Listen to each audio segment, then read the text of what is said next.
I don't know why I've been crying over you.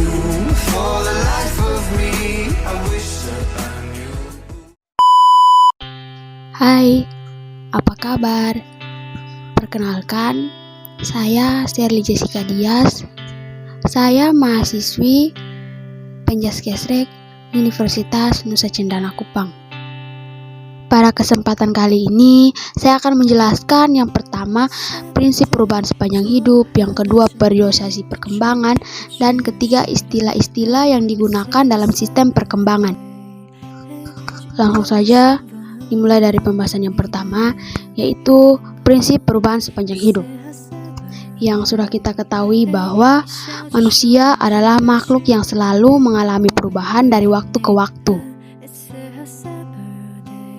Mulai dari dalam kandungan menjadi dewasa dan tua, kemudian terjadi perubahan dalam aspek-aspek fisik, motorik, pikiran, emosi, dan sosial.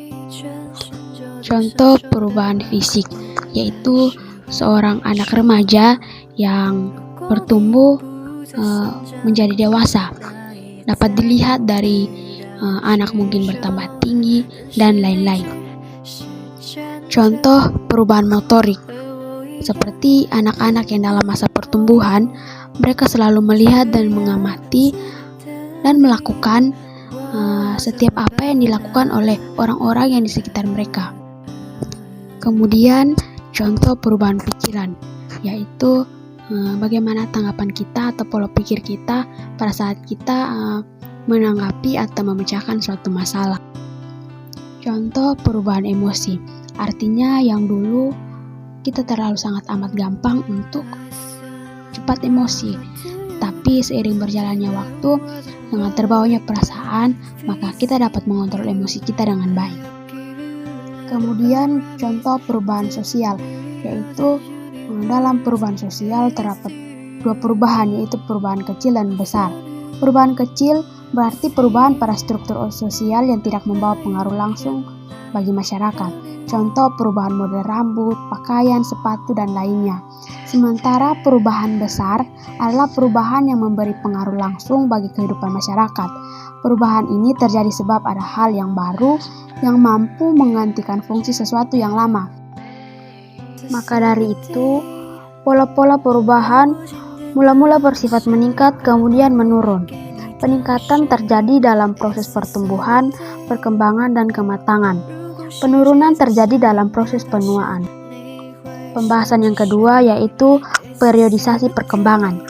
Pertumbuhan dan perkembangan tidak terputus-putus. Misalnya, 1 jam tumbuh, 1 jam tidak. Sehari tumbuh, sehari tidak. Pertumbuhan dan perkembangan terus berkelanjutan sehingga sulit melihat batas-batas kapan tepatnya setiap gerak aspek perkembangan terjadi. Perkembangan yang pada umumnya terjadi pada kebanyakan orang dalam periode usia tertentu dicatat sebagai kecenderungan sifat perkembangan pada periode usia tertentu. Periodisasi perkembangan berdasarkan umur. Sebelum lahir berarti usia kandungannya selama 9 bulan atau lebih dari 9 bulan ditambah dengan 10 hari.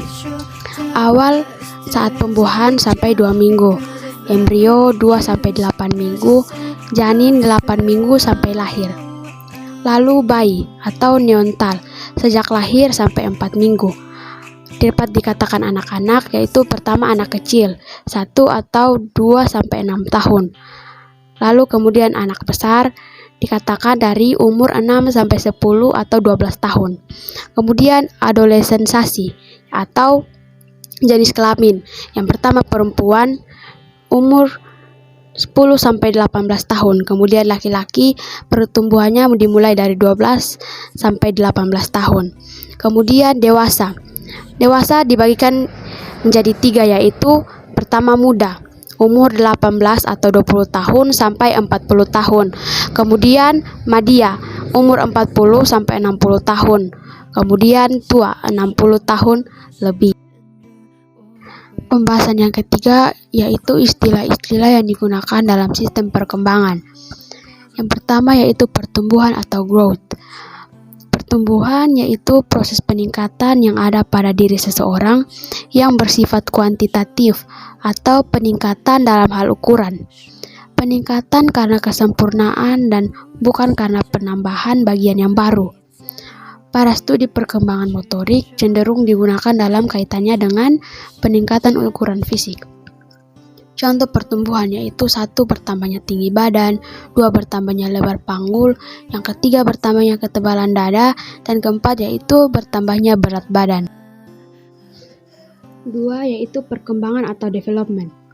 Perkembangan atau development yaitu proses perubahan kapasitas fungsional atau kemampuan kerja organ-organ tubuh ke arah keadaan yang makin terorganisasi dan sesuai kemampuan fungsinya masing-masing. Perkembangan bisa terjadi dalam bentuk perubahan kuantitatif dan kualitatif. Perubahan kuantitatif adalah perubahan yang bisa diukur, sedangkan perubahan kualitatif dalam bentuk semakin baik atau semakin lancar dan sebagainya, yang pada dasarnya tidak bisa diukur. Perkembangan dan gerak apabila disatukan menjadi perkembangan gerak, berarti suatu proses sejalan dengan bertambahnya usia, di mana secara bertahap dan berkesinambungan. Contoh perkembangan yaitu yang pertama, bayi belum bisa jalan, kemudian berjalan tertatih-tatih 2 atau 3 langkah, kemudian lancar sampai beberapa langkah. Kemudian contoh yang kedua yaitu anak kecil mula-mula baru bisa pegang bola, kemudian memantulkan bola sekali 2 kali ke lantai, kemudian menggunakan 2 atau 1 tangan berulang. Ketiga, kematangan atau maturation. Kematangan adalah kemajuan yang bersifat kualitatif dalam perkembangan biologis, berkaitan dengan kemajuan seluler, organ, dan sistem tubuh. Kematangan merupakan kemajuan yang bersifat intrinsik dan menggambarkan perubahan yang berkembang dalam suatu urutan sejalan dengan bertambahnya usia.